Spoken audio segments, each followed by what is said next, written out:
let everybody know that today's webinar is being recorded. If for some reason you need to jump off early, you want to share it with a coworker or people that are unable to make it, we will send a follow-up email with this recording. All of the, anything that John and I reference, he has a nice generous offer at the end to discuss. We will hold all questions till the end.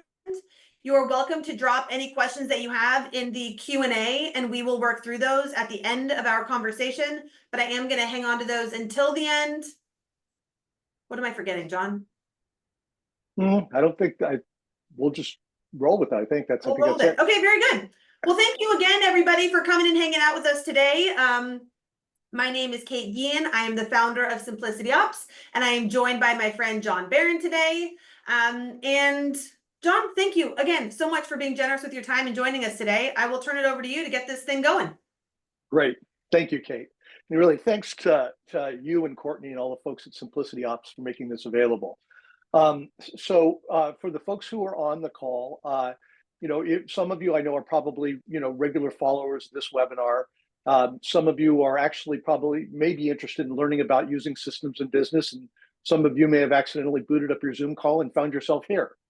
Regardless of how you got here, thanks for being here. Let me give you a little bit of my background for what it's worth. By training, I'm an attorney. I practiced law for 8 years. I was also an executive for a couple of major financial institutions. I worked for 10 years for a company that offered programs for individual and organizational effectiveness.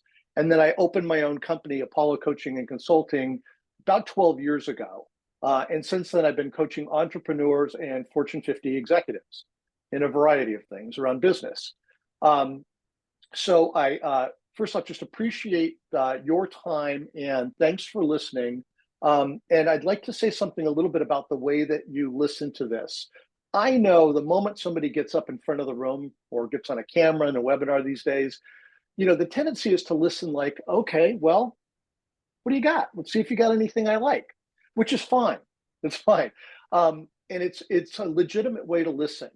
But I'm going to recommend another way of listening today to get the most out of this. Rather than listening for whether you agree with me or not, I'm inviting you to listen for what you find valuable, what's useful for you, what can you put in place and actually make a difference in your business. So that's the invitation. You can accept it or not. Nothing I say here is the truth. I want you to be clear that I'm very clear about this. So, it's got to be valid in your experience or disregard it. The last thing is just kind of a note is you may notice me looking from time to time to the side. I have notes that I'm speaking from, and I want to make sure I don't miss anything for you. So I apologize in advance if that's distracting for you. Great. Okay. If it's okay, I'm going to run a little bit through kind of what we're going to talk about today, run through the agenda here. So this is all about using this systems in business, which Kate is a expert at.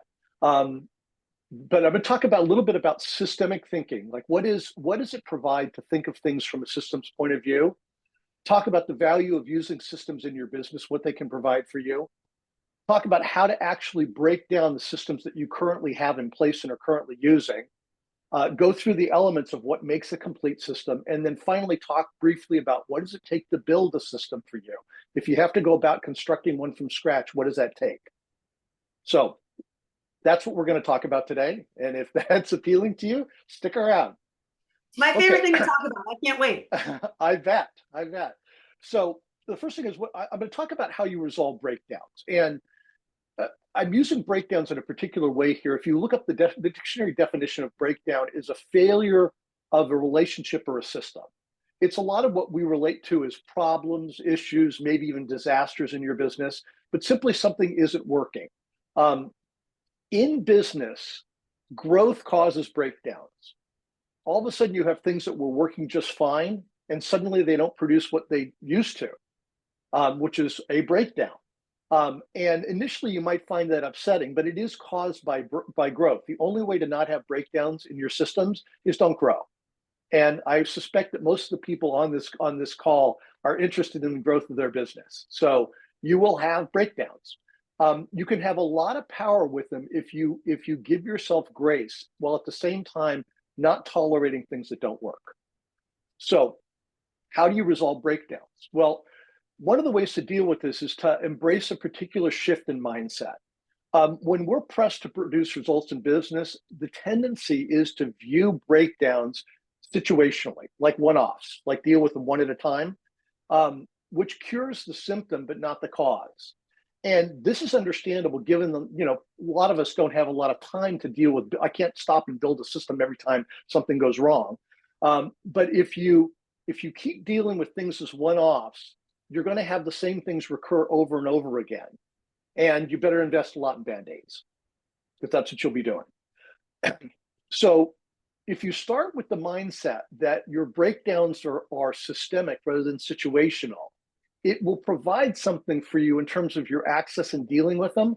Now, are all breakdowns systemic? No. Do you need to deal with all of them this way? No.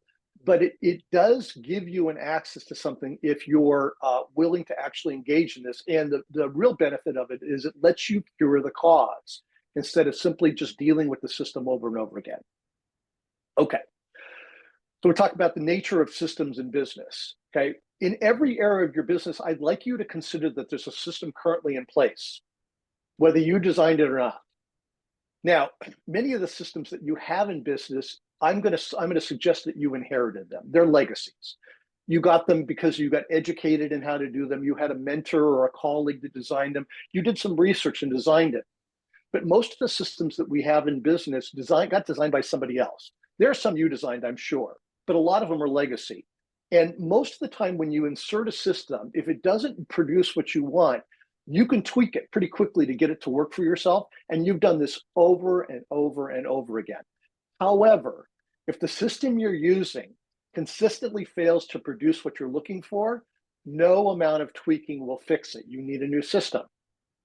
So in the world of systemic thinking, if you go research that phrase, there's a lot of discussion about the topic. It's used in a lot of different ways. Here's really the way I'm using it today, which is consider that it's possible to view everything we do to produce a result in our business and in fact in our life as a part of a system. So it's not true, but it does give you an access. So for instance, if you notice, Kate has a very nice smile.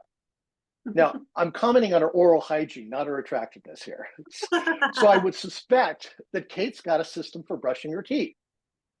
So I'm assuming, Kate, that your brushing your teeth is part of a regular routine for you, that maybe in the morning, maybe in the evening, that's just something you do. It's a specific toothbrush, it's a specific time of day, it's a specific duration. Right. And there's a process that you use for that, right? You get toothpaste if you do, when you put it on the brush and you move it around in your mouth. And then there's some amount of checking to see if it's working. You either smile in the mirror or you run your tongue around your teeth. And if you notice you missed a spot, you go back in. That's a system. So we're going to talk about what this looks like in business. Here's one thing about the systems thinking that's very, very cool. Systems are operator independent. What does this mean? If you get in your car and the engine's on and there's gas in the tank or electricity in the battery and it's in drive and you press the accelerator, your car goes forward. And if you've had the worst day you've ever had in your life, it goes forward. And if you've had the best day you've ever had in your life, it goes forward. And in fact, if I take you out of the car and put somebody else in there, it still goes forward. Systems are operator independent. Now, why is that important? Because mostly as human beings, when we can't get something to work that we see maybe somebody else working or it seems like it should have worked, the initial response that a lot of us have is we assume operator error.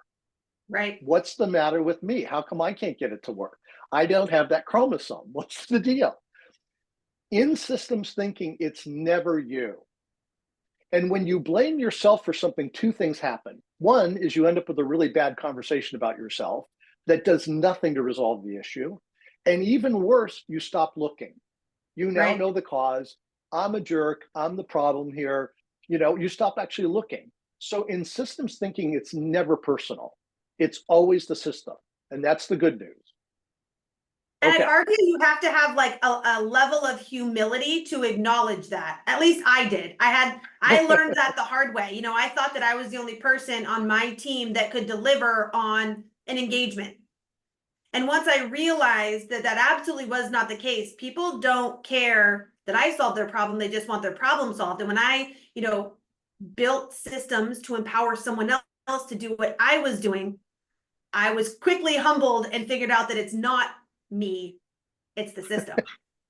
Well, and the flip side of that is this is the whole secret to scalability, Yeah, exactly. right? This is how you scale your business. Okay, so let's talk about if you've got a system that isn't working, okay? The first thing that I recommend doing is to break it down, take it apart, okay? Which means that you got to sit down and write down step by step, what do you actually do, right? Including, and you have to be truthful with yourself. You have to, note, okay, here I ignore something, or here I sometimes do something and sometimes I don't. But actually sketch out, here's what I do. Here's all the steps I do to produce a result here. And then look and see, okay, given all of that, what does the system produce? All the tangible results, things getting done or not, all the conversations, good and bad, what you say to yourself and others about the results that it's producing, and the emotional states, the experience of it, how you end up experiencing things in yourself. Are you frustrated? Are you upset? Are you annoyed? That's what that system produces. And if you can live with that, great. But if you can't, something needs to change. And what needs to change is you need a new system. I often ask my clients, how much would you have to tweak a Ford assembly line to produce a giraffe? Quite a bit. There are much easier ways to produce a giraffe. Sure. Okay. So that's first, I recommend diagnosing it, because what will happen when you do that is you'll get very clear why you're getting what you're getting. And in fact, you're likely to be able to see that that system is never going to produce anything other than what you're getting. That's what systems always produce reliably what they're designed to produce. And it's not you. Something needs to happen with the system. Okay. So let's talk about what I mean by a system. When I say building a system, what am I talking about?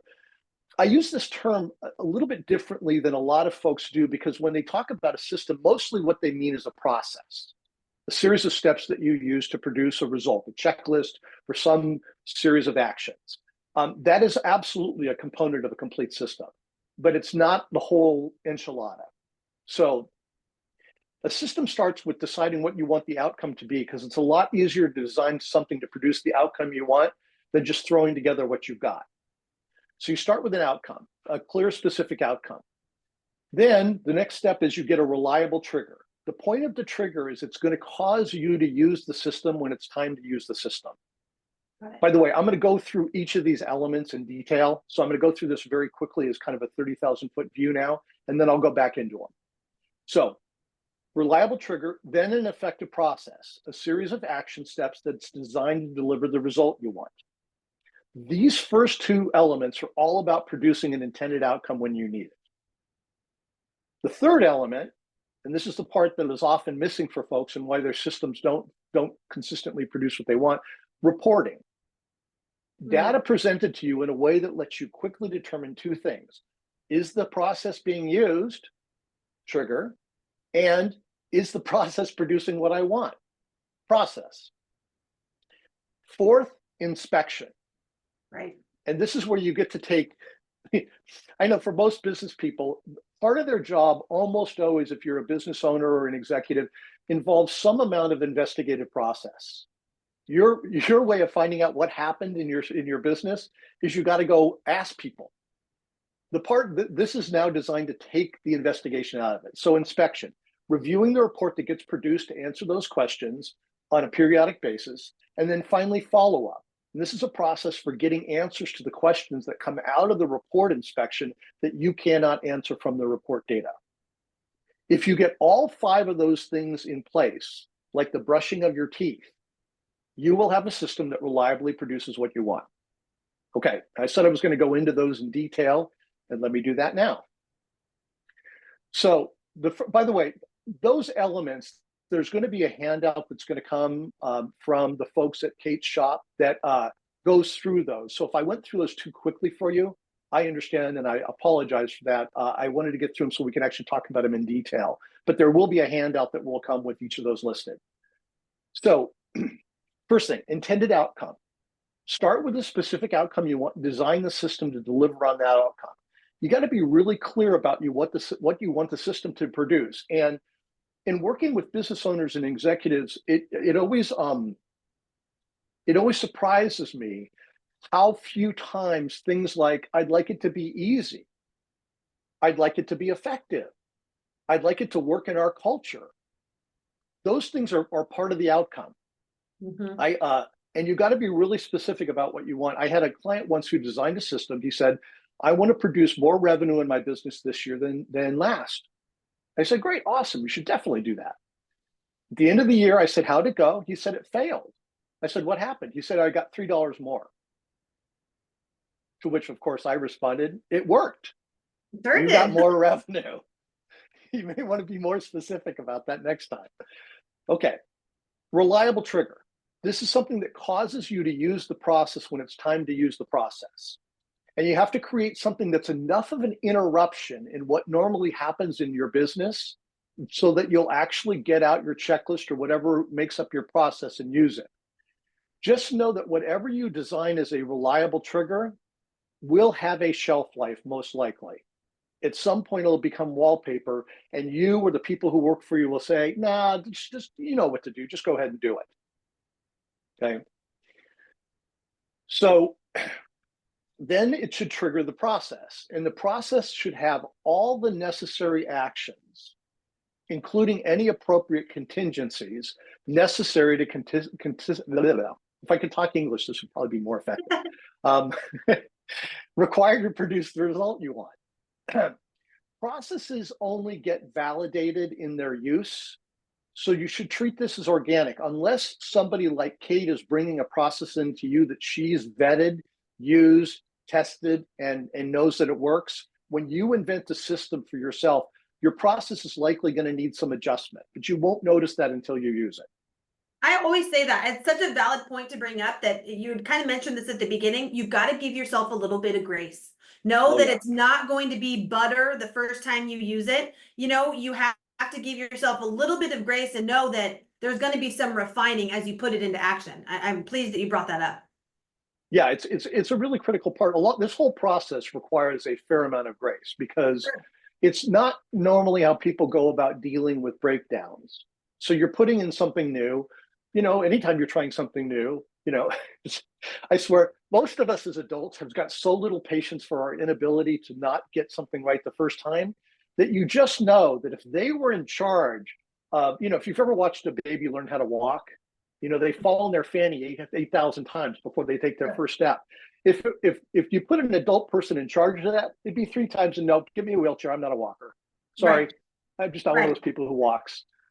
So you do have to have some amount of grace for yourself. Okay, we'll talk about reporting. So the reporting has got to be designed to allow you to answer the questions you want. Often reports are compiled from the data you have, which is fine if it answers all the questions you've got. But if not, you may need to start to collect some data you're not currently collecting. It should let you know what's next, and be able to identify any breakdowns or opportunities. I recommend that when you go to design your report, you start, even though the inspection chronologically and the use of the system comes after the reporting, I recommend starting by designing an inspection checklist. So when you sit down to look at that area of your business, there are questions that you have that you want to answer, you want to know. If, for instance, if you review your financial reports, you're looking for some specific things. Is there anything weird? Do my expenses look where they are? Is my revenue where I expect it to be? Are there any outliers here? So there's a set of finite questions that you've got with regard to any area of your business. Make sure that you build that checklist so that you can have your report answer those questions. Yeah, exactly. Right. And when you're building your report, you got to consider things like, well, am I only interested in static information? You know, in other words, do I just need a traffic light here? Do I need to know what's so at the moment? Or is there something about this where I need either a forecast or a historical trend? In which case a traffic light won't give you that. So you've got to build it so it speaks to you. um, I don't know if other people have had this experience, but every version of personal finance software that I've ever used shows me my expenses as a pie chart. Yeah, totally. Oh, really? My mortgage is bigger than my gas bill? Shocking. It's useless. I Right. don't know why they do that, but they all do. Um, the way that the data gets presented to you has to talk to you. It has to let you determine very quickly, and I recommend not settling for spreadsheets. You actually want a report that graphically displays for you what's happening with the areas of that business that you need to know about. Okay, that report has to come to you. In other words, we want to kill off the investigation. There's an inordinate amount of time spending trying to find out what's going on. We want this to come to you. It's okay if you have to press a button on your computer to generate the report. That's fine, as long as the data comes to you in a way that speaks to you. And if I can interject here, this is a really timely thing that you bring up. This has come up in multiple conversations that I've had over the last week or so, where business owners, specifically in RIAs, they want to know, like from a business management standpoint, what has been done, who's doing it so that we can like measure bandwidth and productivity, what's upcoming, how many client reviews do we have this month, this quarter, so that we can balance our time and, you know, be even keel if we're not running surge meetings. And having these systems and these processes in place that you're talking about allows you to be able to report on that, on those metrics. But you make your life very difficult, you know, this is my own personal opinion, if you have this data spread across too many systems. So I'm sure you're going to get here, but centralizing and simplifying things so that it's easily accessible, I find makes it easier to adopt, makes it easier to use. And you've said the word simple a couple of times, but keeping it as simple as possible makes it easy for the team to adopt. It really, you know, if you think about your business, there are a finite number of areas that you really need systems to manage. And this is just my opinion, but you ought to be able to tell from a 15-minute examination at the beginning of every day that you work, in 4 or 5 days, you ought to get everything what's so about your business. And it shouldn't take more than that. Sure. It doesn't mean that your follow-up won't take more time, or if you have some anomaly or some breakdown, might not take more time. But the actual review of the reporting ought to take you hardly any time at all. Should be very quick. I agree. Okay, inspection. The reports are useless if you don't look at them from time to time. So you got to have it set up for yourself that on whatever cadence makes sense, and different areas of your business require different frequencies. But it's got to be something in your calendar or however you manage your time. There's got to be a time when you go look and see what's happening in this area of my business. You got to inspect those reports. And then finally, follow up. If you notice something in the report that you can't answer from the data that's being provided, whatever that question is has got to get put into place somewhere that it lives with you with the reporting until it gets resolved. Otherwise, that stuff goes outside your system and 50-50 if it ever comes up again or you find out what happened. Right.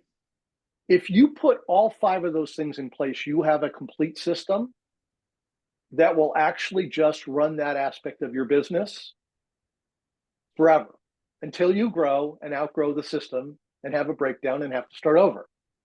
Once again, growth causes breakdowns. It naturally occurs.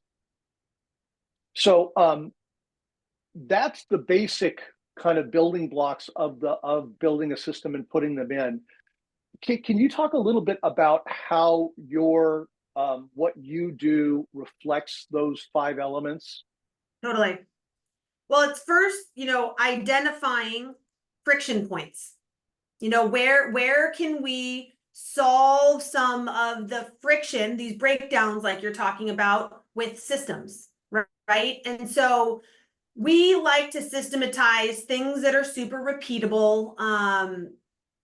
We like to systematize communication. We like to systematize task management, contact management, pipeline management, so that we have a streamlined way of managing those aspects of the business. We like to centralize all of those areas of the business in a single place so that we can easily report and audit like you're talking about. And one of the ways that we, in my business personally, like report and audit on these things, we actually use that EOS tool, the level 10 meeting tool that helps us on a weekly basis track some key things like our calendar, our pipeline, open action items, make sure that, we're keeping the ball moving forward on things, identify on like additional friction points, because like you're saying, we might build this system, but as we grow, as we add new team members, as we add more clients, as we add bigger clients, we'll feel new friction points that we have to address, right? And peel back those layers and figure out how can we do it better? Where do we need to improvise? Do we need to scrap the whole thing? One of the things that my team and I have been talking about is like consciously unlearning things. We've been so conditioned to do it a specific way. We are all client service people that have worked in RIAs, and so like we're conditioned to run a business a specific way. And that way works until it doesn't work. And when it doesn't work anymore, we got to peel it back and figure out, okay, how can we do this better? What is the end goal? And like you're talking about, kind of reverse engineer it and figure out, why didn't that work? What was the issue, and how do we circumvent that the next time? But I think you and I, our ideology complements themselves very well. We are firm believers in, if you want to grow, if you want to scale, if you want to maintain, if you're just a solo guy that wants to be, or a solo gal that just wants to be solo, you need to have systems and processes to keep yourself organized, on task, delivering an amazing client service experience. Just to honestly keep your head above water. So I think this conversation is applicable to anybody at any phase, and honestly, in any business. I agree, absolutely. All right, shall we see if folks have got questions? Or kind of, I've fire hosed everybody here a little bit with all the stuff that I've thrown at them. And, does anybody have a what about, what if, how about this? What do you mean by that? This is great. Yeah, I'm monitoring the Q&A. So if people have questions, fire away. This is very helpful, John, in thinking about how to get started. Where do you find, so when we think through like friction points and things that people are systematizing, where do you find people usually like start? Well, I recommend that the easiest place to start is where what you've got in your business functions as a matter of what I call yelling down the hallway management. Hey, Joe, will you call Susie and let her know about this thing? Sure. 2 days later, did you call Susie? What do you mean, did I call Susie? Right. So it's places where if your staff meetings are all just anecdotal, if you've got to go in order to find out something in your business, well, let me put it this way. If there's a major aspect of your business and you do not right now know exactly what's so in that, or can't put your hands on it in the next 15 minutes, it could use a system. Yeah, your task management example is a perfect example. I always make the joke, like, if it's not in your CRM, it didn't happen. And for me, it's like, if I don't write it down, I'm never going to remember it. And so we coach people the exact same way. Like, it's not good enough to just say, hey, John, I need you to call back Susie. Like, we actually need to put in writing, John, you need to call back Susie, the reason, so that you're prepared for that conversation. Oh, and by the way, to do it, systematically, more streamlined, we template the heck out of it, right? So we're not typing the same thing over and over again. So we can reduce those friction points where, your pushback to me is, I'm not putting it in the CRM. That takes too much time. I could just shout down the hall. And it's like, well, what takes more time is having to explain to Susie why we didn't call her back, instead of just like documenting it the first time and simplifying it with templates. Templates are my best friend. Well, anything so I use the term existence a lot. And I don't mean to be esoteric with that. It's really literally, how does something exist? And if it exists for you in your brain, your brain is a very bad existence tool. Anybody who's ever gone someplace and forgot something that they needed to bring with them knows that their brain's not meant for that. It's meant for figuring stuff out. So it's a lot of this is really fundamental to how things exist in your business. Do they exist in conversations that evaporate and nobody remembers? Or do they exist someplace where you can always find out what's so? Oh, I appreciate that. And then, when people ask like, okay, so how do you do that? Well, one, I always start with tools. Like, how can we make this as easy as possible on you? Because like for me, I'm a fine typist, but like typing in the notes or typing in the conversation, although it is extremely beneficial to my team, it's hard for me to do. And that's a friction point for me. So if I can like dictate it, if it's already templated for me, like how can I make that piece less painful? Because Yeah, I know right. the value to my team, but me personally, it's super painful. So this is why I talk about friction points. You can design all these beautiful systems. You can have processes for everything that you do, but you're going to continue to run into friction points, and you need to like feel them, know that they exist, and be solution oriented to solve them with whether it's technology or I just reread the book Who Not How, a person. Like if putting in notes is really painful for you, have somebody else put in the notes. If calendaring is really painful for you, have somebody else manage your calendar. And it goes back to like having the humility to be like, I don't actually need to do everything. Somebody else, if I pour into a team member, is going to be able to do it as well, if not better than me, if I just give them a little bit of my time. And then I can be spending time doing something that is a better use of my time. and you're talking a lot about the world of so there's two things really in what you're saying that I end up talking a lot about. This is a little outside of systems, but it's a kind of a corollary. People have a lot of attention and have been trained about the way they should be able to do things, which is very distinct from what actually works for them. I completely agree. And I don't think that people spend much time actually trying to find out, God, what does work for me? So I have very little reverence for what people should do. I have a ton of reverence for what actually works for people.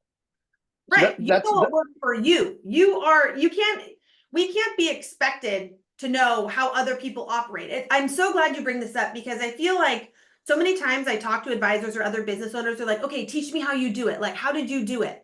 And I'm like, no. I can share with you how I do it or how I've seen it work, but we have to adapt this to the way you operate. Like what we do with the firms that we work with is not black and white. It's not like a my way or the highway thing. In order to execute well and get your desired outcome, you have to have a system that is tailored to your uniqueness. The way you like take in, process, and deliver information. Your systems need to be reflective of that.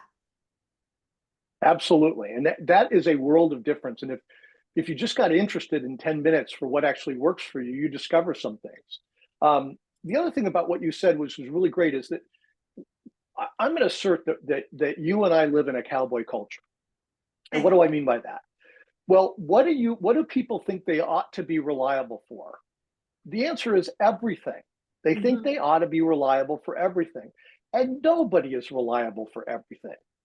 When you're not reliable for something, what really works is structure. So there was a time in my life, not too long ago, frankly, I'm a little embarrassed to say this, but it's true, where every time I went to run an errand, I would discover that the thing that I needed to complete the errand that I was supposed to bring with me, I didn't have. And I would discover it as I arrived at the destination. So the second trip out, I was grumbling the whole way. But I would always take 2 trips to get something done. And I put Post-it notes up. I put things in my calendar to remind me. None of it worked until I came up with a basic, easy structure, which is that if I need to take something somewhere, it's big enough, I put it in front of my front door. Like I'd have to trip over it to get out the door. Or if it's small enough, I bind or clip it to my keys. I no longer forget to bring things with me because I'm not reliable. Right. So structures provide reliability where you're not, and nobody's reliable for everything. So if you got the grace to admit that to yourself. That has been the single greatest thing in my life.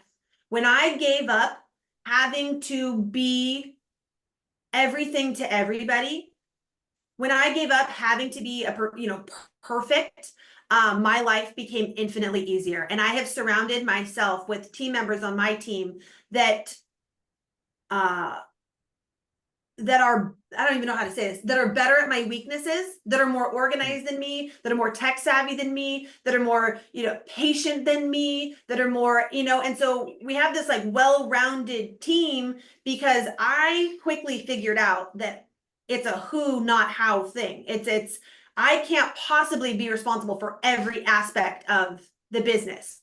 It just, you talk about forgetting things or having to do things 2 or 3 times. It's like you've got too many tabs open in your brain. You're not good at any one of those things because you're spread too thin across too many things, and that's not good for yourself, your family, your team members, your clients. It's not fair to anybody.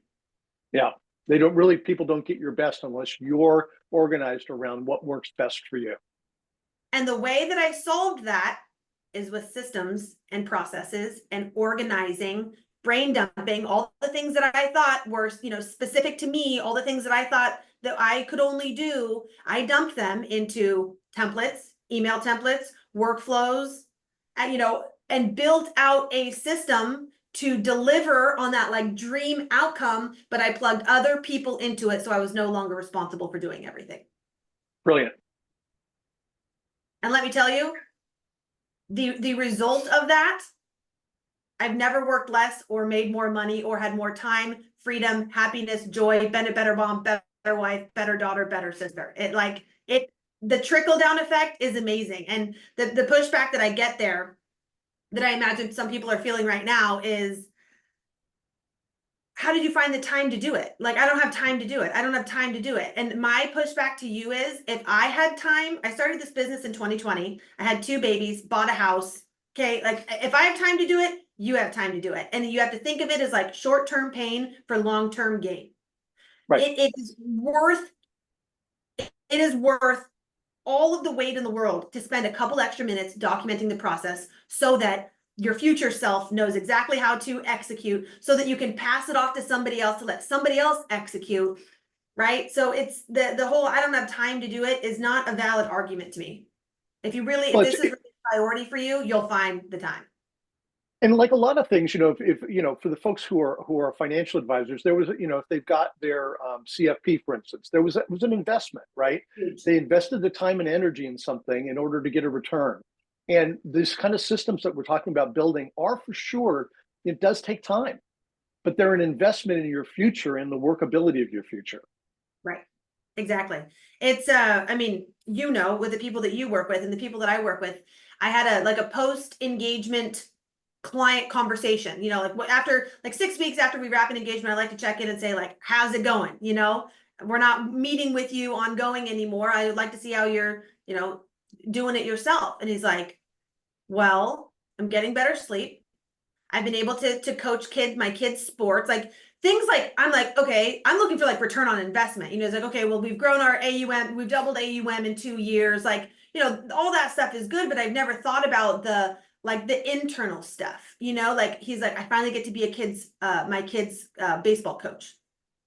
I'm not losing sleep because I'm afraid of dropping balls. Like, we have systems in place that give me the confidence that like we're delivering on what we promise. And I'm like, man, this is exactly why you do that. That is the real ROI, Yeah.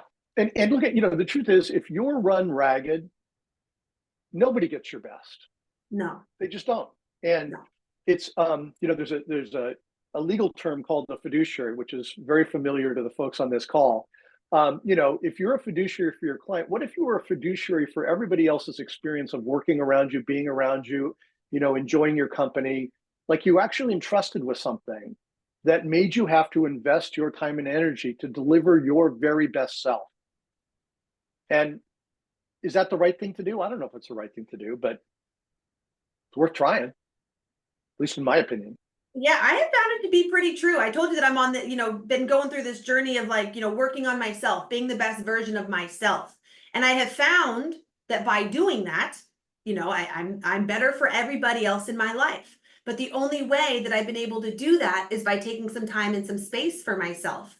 And the only way that I was able to get that time and get that space is because we built systems and processes that allow me to take a step back. Yeah. Great. Do we have any questions from any of the folks listening? I haven't gotten any questions, but everyone's hanging out there enjoying the conversation. So if you guys have questions, pop them in. This has been awesome, John. I've been very much looking forward to the conversation. I've always admired the work that you do, and there's just great synergy between us, you know, systems and operations people. Well, we definitely think the same way. It's very fun.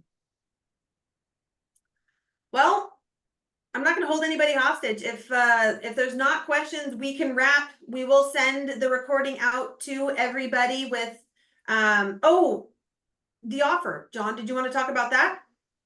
Sure. Is that something that that you can get up on the screen for folks to see? Let me see.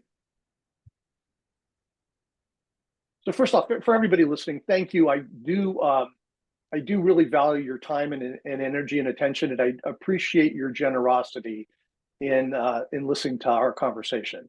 Hopefully it's valuable for you. I think this has been super valuable. It is so great to hear somebody else's perspective. A lot of these guys have heard me talk about this, but I love your perspective and the way you've outlined this. Thanks. Well, once again, I hope it's as valuable as it is for folks, and hopefully it's usable. So this is my offer to the folks here who are listening. The first 3 folks who respond in the chat, I'll give you a free hour working with you to diagnose and build a system in an area of business of your choosing. That's the first piece. The second is for anybody that thinks it might be like they're looking for a business coach and they'd like to actually work with someone. If you agree to engage me for 12 sessions, not only will I do the hour up front, but also give you your first hour free. So essentially you're paying for 11 sessions when you're getting 13. So you get 2 for free. Now, obviously, I know that for many people on this call, they have no idea what does that actually entail. So if you reach out in the chat, if you reach out to Kate and let her know you're interested in the 12 sessions, then I will call you or I'll connect with you and let you know what that looks like before you actually commit. Beautiful. We've got a couple responses. So this is incredibly generous, John. Thank you. And we will include this, you guys, in our follow-up. And then John, I will monitor responses and get you connected with those that are interested. Outstanding. Outstanding. Thank you again for the generosity of your time, sharing your knowledge. This has really got my wheels spinning, and probably anybody else on this call that is, you know, helping manage a business. So thank you all very much for coming. John, thank you so much for your time. You're welcome, Kate. Thank you for your time. Thanks for making this available. There is a question in the chat about the handout. Okay. How will folks get that handout? At the end of this call, the Courtney on my team is going to send out the recording, the handout, any other resources that you sent us ahead of today's webinar. Great. Thank you. Excellent. Thank you, everybody. Appreciate you. Thanks, everybody. Appreciate it. Talk to y'all soon.